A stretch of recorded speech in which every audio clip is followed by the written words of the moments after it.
On Thursday, February 12th, the Trump administration will take action that is some of the most dangerous things that they have done so far.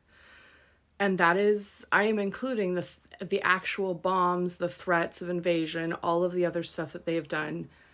I personally think this is dangerous on a global scale, and everybody needs to be made aware of it. On Thursday, they're going to repeal a scientific finding that says that carbon and greenhouse gases are a threat to human life. This is all over the internet. You can read this piece at the Canadian Press. The Associated Press was the first who wrote this one. You can read it all over. In 2009, there was a government declaration under Obama that was called the endangerment finding, and it talked about how carbon dioxide and greenhouse gases endanger public health and welfare. And the EPA, currently under Trump's cronies, is set to repeal all of that because they don't want to have environmental regulations. The reason this is such a big deal is that specific endangerment finding is the thing that legally underpins every climate regulation under the Clean Air Act. Motor vehicles, power plants, every other pollution, that is all held together by this one finding. And the Trump regime is claiming that that's just not true, that need to take away any regulations on EVs and everything that's put in place to protect people, but not just the people of the US, because the atmosphere is shared with all of us around the world. So he is taking away the thing that has held in place since 2009, and it has been reviewed again. Despite the fact that we know this is settled science, it's been reviewed again. Last fall, the National Academies of Science, Engineering, and Medicine released another report reviewing all the evidence that greenhouse gas emissions have an impact on health and welfare. And specifically, they say that evidence for current and future harm to human health and welfare created by human-caused greenhouse gases is beyond scientific dispute. The EPA's 2009 finding was accurate, has stood the test of time, and is now reinforced by even stronger evidence. Much of the understanding of climate change that was uncertain or tentative in 2009 has now been resolved by scientific research.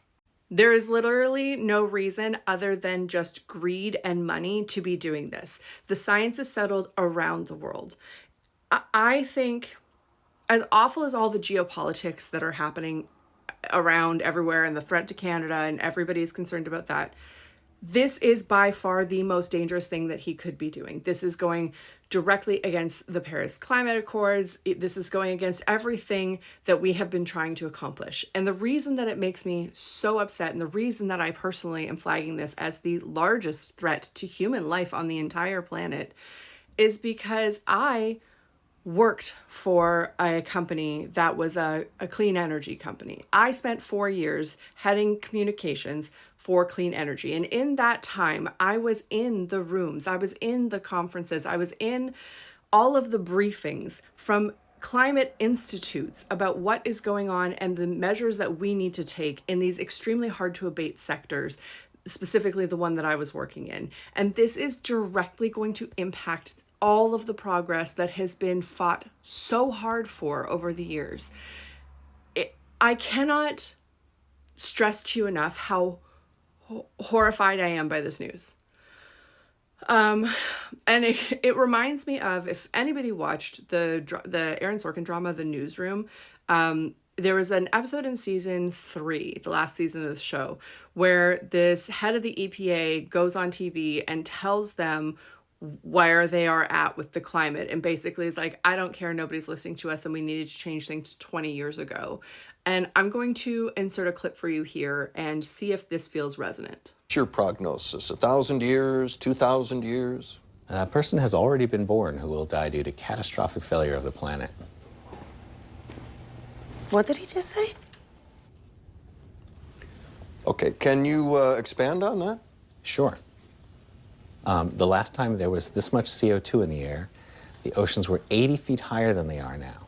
2 things you should know. Half the world's population lives within 120 miles of an ocean. And the other? Humans can't breathe underwater. What would all this look like?